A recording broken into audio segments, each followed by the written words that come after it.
حاجی جب حج کے میدان میں ہوتا ہے اور آسمان سے فرشتہ حج کے دن 9 تاریخ کو عرفہ کے میدان میں آ کر کہتا ہے اے حاجیو، اپنے گناہوں کی معافی مانگنے والوں، اپنے گناہوں سے توبہ کرنے والوں، جاؤ، آج اللہ نے تمہیں گناہوں سے پاک و صاف کر دیا ہے۔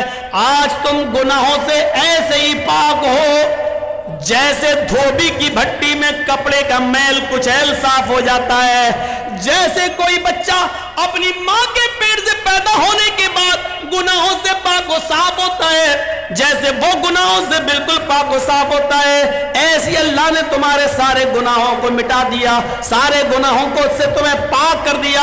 اے حاجیو، اپنے ملک میں جانے کے بعد، اپنی بستی میں جانے کے بعد پھر سے تم اپنے آپ کو سیاح مت کر لینا، جاؤ، آج تمہارے اوپر سے گناہ مٹا دیے گئے ہیں اور تمہیں پیدا ہونے والے بچے کی طرح کر دیا گیا ہے، اس کپڑے کی طرح کر دیا گیا ہے جس کو دھوبی کی بھٹی میں جانے کے بعد اس کا میل و کچیل صاف ہو جاتا ہے، گندگی صاف ہو جاتی ہے، تمہیں کپڑے کی طرح دھل دیا ہو، صاف کر دیا ہے۔ جہاں فرشتہ یہ اعلان کر کے خوشخبری سناتا ہے کہ اللہ نے تمہارے گناہوں کو ختم کر دیا، مٹا دیا، ایسے موقع پر بھی اللہ اس حج کے میدان میں بھی ان لوگوں کے گناہ نہیں مٹاتا ہے جو کسی پر ظلم کر کے حج کرنے آئے ہیں، یا کسی کی دکان پر ناجائز قبضہ کر کے، یا 1-2 بالش زمین کسی کی داب کر اس پر ظلم کر کے حج کے میدان میں پہنچے اور حج کرنے آئے۔ جب تک بندہ اس کو معاف نہیں کرے گا، اللہ بھی معاف نہیں کرے گا۔ اللہ حج کے میدان میں بھی اس کو معاف نہیں کرتا۔ اپنا حق معاف کر سکتا ہے اللہ، لیکن اگر آپ نے اللہ کے بندے کا حق مارا ہے تو جرجی صاحب اپنا حق معاف کر سکتے ہیں۔ اس آدمی کی اگر آپ نے زمین دابی ہے یا اس پر ظلم کیا ہے تو اس کا ظلم ہم تھوڑی معاف کر دیں گے۔ آپ نے ظلم اس کے اوپر کیا ہے، یہ اس کا حق ہے، وہ چاہے تو معاف کرے چاہے تو نہ کرے۔ جرجی صاحب اپنا حق معاف کر سکتے ہیں، دوسرے کا نہیں۔ اللہ کہتا کہ میں اپنا حق چاہوں تو معاف کر سکتا ہوں، لیکن میرے بندے کا مارا ہے تو جب تک بندہ معاف نہیں کرے گا ہم معاف نہیں کریں گے۔ دنیا میں معاملے صاف کریے، دنیا میں معاملے صاف کریے۔ اسی لیے جنازے کی نماز پڑھنے سے پہلے، پڑھانے سے پہلے یہ پوچھ لینا چاہیے کہ جس آدمی کا جنازہ میں پڑھانے جا رہا ہوں اس مرنے والے پر کسی کا کوئی حق تو نہیں ہے۔ کون پوچھتا ہے؟ آپ اپنے علاقے کے ملا اور مولویوں کو بتائیے کتنے لوگ ہیں جو پوچھتے ہیں؟ اس کے بنا جنازہ ہے ہی نہیں، لیکن بتائیے کتنے لوگ پوچھتے ہیں؟ کتنی بستیوں میں جاتا ہوں، جنازہ سامنے کھڑا، پڑھا دیا، اللہ اکبر، ہو گئی نماز، پڑھا دی گئی، اٹھایا جنازہ، چلا گیا۔ لیکن جنازہ پڑھانے والے کی ذمہ داری ہے کہ میت کا جنازہ پڑھانے سے پہلے اس کے رشتہ داروں کو سامنے لا کر، اس کے بیٹے، اس کی اولاد کو سامنے لا کر پوچھے کہ مرنے والے پر کسی کا کوئی حق تو نہیں ہے۔ اور جنازے میں صفیں لگ جائیں تو پوری پبلک سے پوچھا جائے کیا مرنے والے کا کسی کے اوپر کوئی قرض تو نہیں تھا؟ اگر ایک بھی آدمی کھڑا ہو کر یہ کہہ دے کہ مرنے والا میرا قرضدار تھا، مرنے سے پہلے اس نے قرضہ لیا تھا، قرضہ دیے بغیر مر گیا، تو پھر اس کے اوپر جنازہ نہیں پڑھا جائے گا۔ سن رہے ہیں آپ؟ پھر اس پر جنازہ نہیں پڑھا جائے گا۔ پھر اس کے گھر کا کوئی آدمی کھڑا ہو کر، اس کا بیٹا یا اس کا بھائی کھڑا ہو کر یہ کہے گا کہ اپنے باپ کا قرضہ میں ادا کروں گا۔ جب بیٹا یا گھر کا کوئی وارث یہ کہے کہ میں اس میت کا قرضہ میں ادا کر دوں گا، اتنا روپیہ تمہارا قرضہ میں دے دوں گا، جب اس بات کی گارنٹی جب کوئی لے گا تب اس کا جنازہ پڑھا جائے گا۔ آپ سمجھ رہے ہیں کتنا بڑا معاملہ ہے یہ بندوں کا معاملہ؟ ایک آدمی مر گیا، دنیا سے چلا گیا، اس کے ساتھ اس کی نیکیوں کا دروازہ بھی بند ہو گیا، لیکن اس کے باوجود میرے بھائیو اس کا جنازہ پڑھانے سے پہلے پوچھا جائے گا کیا اس کے اوپر کسی کا قرض تو نہیں تھا، کوئی معاملہ تو نہیں تھا، اور اگر نکل گیا تو اس کا جنازہ نہیں پڑھایا جائے گا جب تک کہ اس کے رشتہ دار یہ نہ کہیں کہ اس کا قرضہ یا اس کا معاملہ میں ادا کر دوں گا۔ میرے پیارے ساتھیو ذرا تصور کیجیے، نبی اکرم صلی اللہ علیہ وسلم کا آخری وقت ہے، اس دنیا سے جانے والے ہیں، انتقال میں 2 یا 3 دن باقی رہ جاتے ہیں۔ آپ فرماتے ہیں لوگوں اگر میرا کسی کے اوپر کوئی قرض ہو تو وہ آج لے لے، قیامت کے دن میں نہیں دے سکتا۔ انتقال سے 2-3 دن پہلے لوگوں اگر میرے اوپر کسی کا قرض ہو تو وہ 2-3 وہ مجھ سے لے لے۔ ایک صحابی اٹھتے ہیں اور کہتے ہیں کہ اللہ کے نبی میرے 3 درہم ہیں آپ کے پاس۔ اللہ کے نبی صلی اللہ علیہ وسلم نے ایک صحابی کو حکم دیا کہ 3 درہم اس کے ادا کر دیے جائیں۔ اس صحابی نے اسی وقت ان کے 3 درہم دے دیے۔ آپ نے فرمایا لوگوں جب میری روح قبض عنصری سے پرواز ہو جائے، جب میرا انتقال ہو جائے تو میری نماز جنازہ سے پہلے پوچھ لینا کسی کا کوئی قرض تو نہیں ہے، کسی کا کوئی قرض تو نہیں ہے۔ اگر کوئی ملتا ہے تو اس کا قرض ادا کر دیا جائے، اس کے بعد میرا جنازہ پڑھایا جائے اور پھر مجھے قبرستان میں دفن کر دیا جائے۔ مجھے غور کیجئے میرے بھائیو، یہ وہ ہستی کہہ رہی ہے جس کے لیے ہم مقام محمود کی دعا کرتے ہیں ہر نماز کے ہر اذان کے بعد۔ اور اس کا حال یہ ہوا کہ اللہ کے نبی صلی اللہ علیہ وسلم کا جب انتقال ہوا تو پوچھا گیا کوئی قرض تو نہیں تھا؟ جواب کہیں سے نہیں ملا۔ سب سے پہلے ابو بکر صدیق نے آپ کی نماز جنازہ پڑھی، پھر عمر فاروق نے نماز جنازہ پڑھی، پھر عثمان غنی نے نماز جنازہ پڑھی، پھر حضرت علی نے پڑھی۔ مسئلہ یاد رکھنا اللہ کے رسول کی نماز جنازہ جماعت کے ساتھ نہیں ہوئی، اللہ کے نبی کی نماز جنازہ کسی نے نہیں پڑھائی۔ حجرے میں تھے، ایک ایک کر کے لوگ آتے گئے پڑھتے گئے۔ پہلے ابو بکر صدیق نے پڑھی، پھر عمر فاروق نے پڑھی، پھر عثمان غنی نے پڑھی، پھر حضرت علی نے پڑھی، پھر ایک ایک صحابہ بعد میں آتے گئے پڑھتے گئے، ایک ایک کر کے پڑھتے جاتے نکلتے جاتے، یہاں تک کہ بعد میں عورتوں نے بھی نماز جنازہ پڑھی اور سب سے لاسٹ میں بچوں نے نماز جنازہ پڑھی۔ اسی کو پڑھتے پڑھتے اور لوگ دیکھنے آتے تھے۔ اللہ کے نبی صلی اللہ علیہ وسلم کو تقریباً آج کے موجودہ ٹائم کے لحاظ سے 32 آورز انتقال کے بعد 32 گھنٹے تک آپ کو دفنایا نہیں جا سکا۔ 32 گھنٹے تک آپ کو دفنایا نہیں جا سکا۔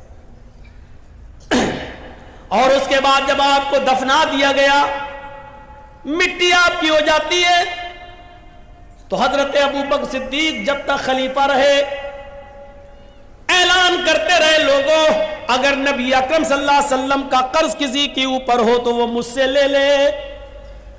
لیکن ابو بکر صدیق 2 سال تک خلیفہ رہے، 2 سال تک برابر اعلان کیا لیکن کوئی نہیں آیا۔